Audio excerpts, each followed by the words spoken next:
درېمه مسله بعضې خلکو اورېدلي په مسافر باندې قرباني نشته، نو لہذا ټول چې بار ملکونو کې کم پراته دي وایي جي مسافرو باندې قرباني نشته، لک پتیان دي کروڑ پتیان دي ډېرې پیسې دي وسه. نو په دې مسله ځان پوه کوي.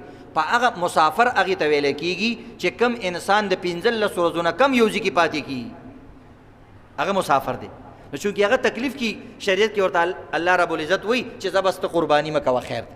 خو چې کم انسان باقاعده 15 ورځو نه زیات یو ځای کې پاتې شوی بیا هغې ته مقیم وایي، هغه ته مسافر نه وایي، هغه ته عام ژبه کې خو مسافر وایي، خو شریعت اعتبار سره دا مسافر نه دی، دا اوس دا غزي دی مقیم دی.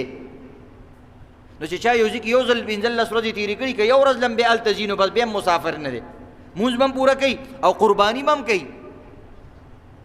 البته که د 15 ورځو نه کم یو سړی نه وی تلی روان شوی دی او په سفر کې دی نو خیر دی که هغه قرباني نه کوي. واقعي شریعت کې دا شته چې داسې سفري سړي باندې بیا قرباني نشته. دا یو بله مسله وه.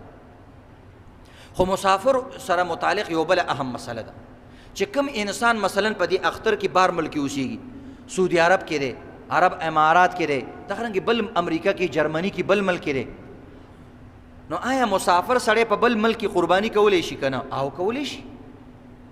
یو سړی دلته نه چې کوم دی جرمني والا رور ته وایي زما قرباني هلته وکړه هم جایز ده، یو امریکي والا رور دی تا ته وایي په پاکستان کې زما قرباني وکړه هم صحیح ده.